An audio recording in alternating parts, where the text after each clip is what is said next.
Hello friends, તમારું સ્વાગત છે ગુજરાતી રસોઈની રંગતમાં। આજે આપણે બનાવીશું બ્રેડ વગરની નવી મકાઈ ઢોકળા સેન્ડવિચ।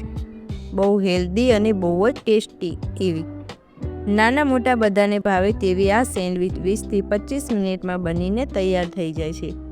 તો ચાલો હવે રેસીપી શરૂ કરીએ।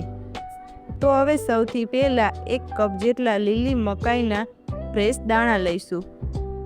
જે આ રીતની મકાઈ આવે છે તેના મેં દાણા અલગ કરી લીધા હતા, તે મકાઈના દાણા લેવાના છે।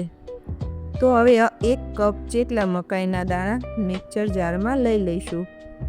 આ મકાઈના દાણા કાચા જ લેવાના છે, આને બાફવાની જરૂર નથી। તો હવે 4 થી 5 જેટલી લસણની કળીઓ લઈશું। જો તમે લસણ ના ખાતા હોય તો સ્કીપ કરી દેવાનું। હવે અહીંયા 1 થી 2 ઇંચ જેટલા આદુના ટુકડા લઈશું, તે પણ આમાં ઉમેરી દઈશું। અહીંયા મેં 2 જેટલા લીલા મરચાં લીધા છે, તે પણ આમાં ઉમેરી દઈશું। તો હવે આનું ઢાંકણ બંધ કરીને અધકચરી પેસ્ટ બનાવી લઈશું, આમાં પાણી ઉમેરવાનું નથી। તો આ રીતે આપણે અધકચરી પેસ્ટ દળીને તૈયાર થઈ ગઈ છે। એકદમ ઝીણી પેસ્ટ નથી કરવાની, આને અધકચરું જ રાખવાનું છે। હવે આને એક બાઉલમાં લઈ લઈશું। તો હવે આને આપણે સાઈડમાં રાખી દઈશું। તો હવે એ જ મિક્સર જારમાં 3 થી 4 ચમચી જેટલો ચણાનો લોટ ઉમેરીશું, જેને બેસણ પણ કહેવાય છે।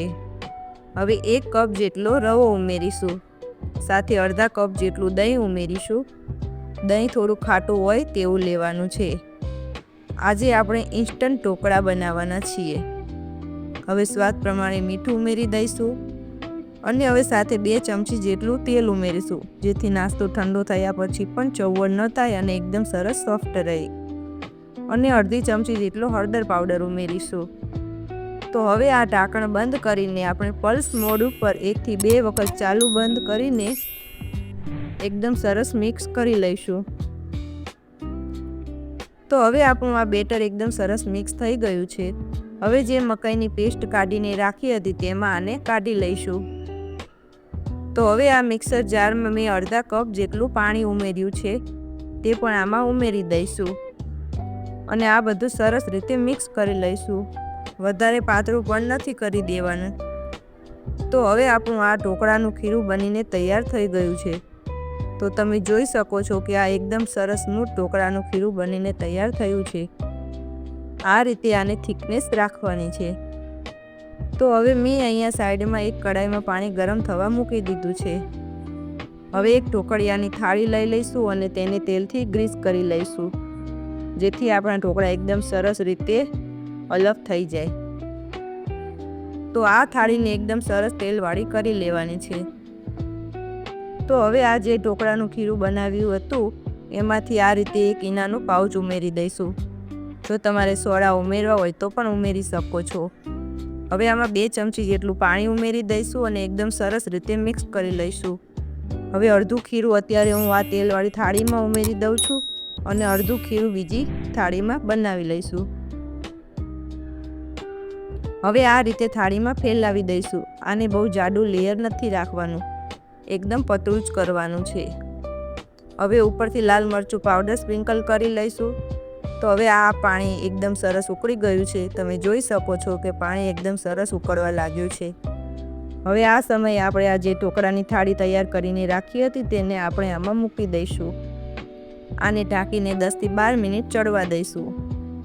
તો હવે જ્યાં સુધી આપણા ઢોકળા બફાય ત્યાં સુધી આપણે ગ્રીન ચટણી બનાવી લઈશું। તો અહીંયા મેં એક મિક્સર જાર લીધું છે, તેમાં 1 કપ જેટલા કોથમીરના પાન ઉમેરીશું।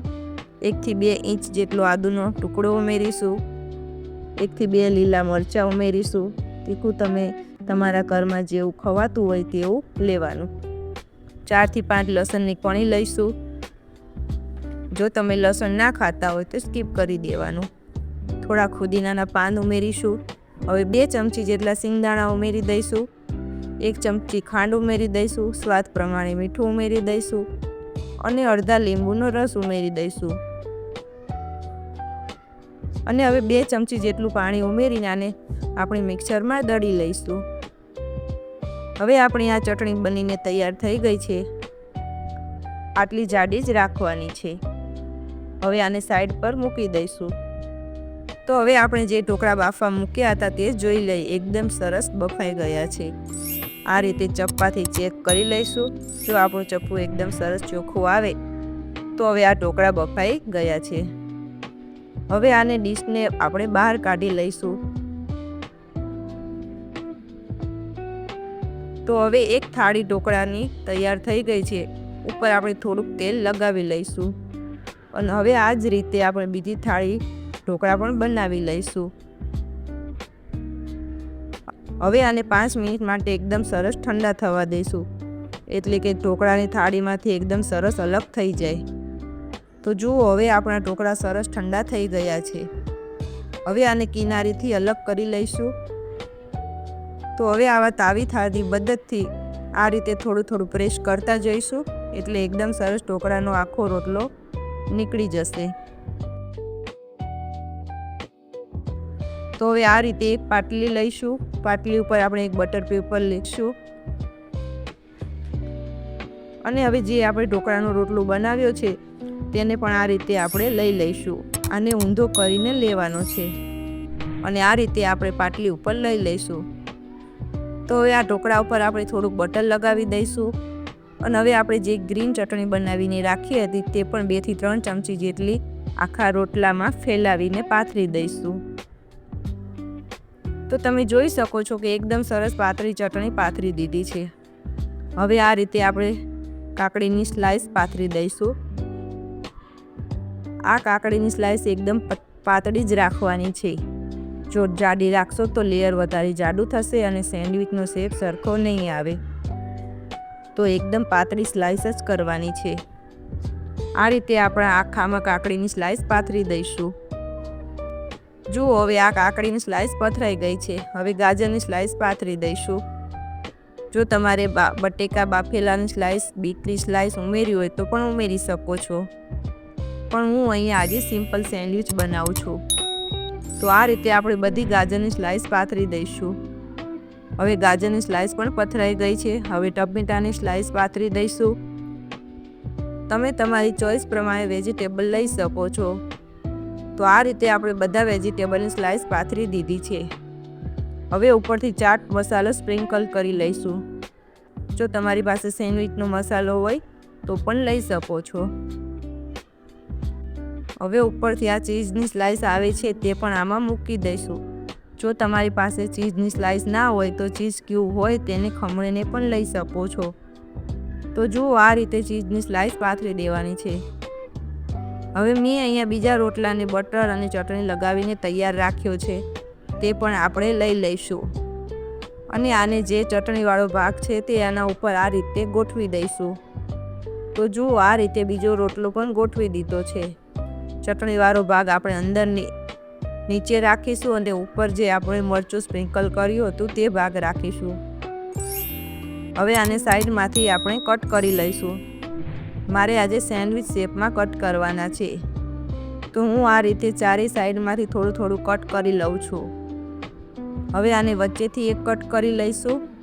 છેક નીચે સુધી કટ થાય તે રીતે કટ કરવાનું અને હવે આ રીતે વચ્ચેથી એકવાર કટ કરી લઈશું. આ રીતે ત્રિકોણ કટમાં કટ કરી લઈશું. તો આ રીતે મેં સેન્ડવિચનો શેપમાં કટ કરી લીધા છે. હવે આપણે સર્વિંગ પ્લેટમાં લઈ લઈશું. તો તમે જોઈ શકો છો કે આપણી મકાઈ ઢોકળા સેન્ડવિચ કેટલી સરસ બનીને તૈયાર થઈ છે. ઉપરથી આપણે ચાટ મસાલો સ્પ્રિંકલ કરી દઈશું અને ઉપરથી થોડું ચીઝ ખમણી લઈશું. તો તૈયાર છે આપણી આ મકાઈ ઢોકળા સેન્ડવિચ. તમે આને ચીઝ સેન્ડવિચ પણ કહી શકો છો. તો તમને મારી આ રેસીપી કેવી લાગી તે કોમેન્ટમાં જરૂરથી જણાવજો. હજી સુધી મારી ચેનલને સબસ્ક્રાઈબ ના કરી હોય તો સબસ્ક્રાઈબ કરજો. બાજુમાં રહેલું બેલ આઇકન દબાવજો. તો ફરી મળીએ નવી રેસીપી સાથે. ત્યાં સુધી બાય બાય. જય શ્રી કૃષ્ણ. જય માતાજી.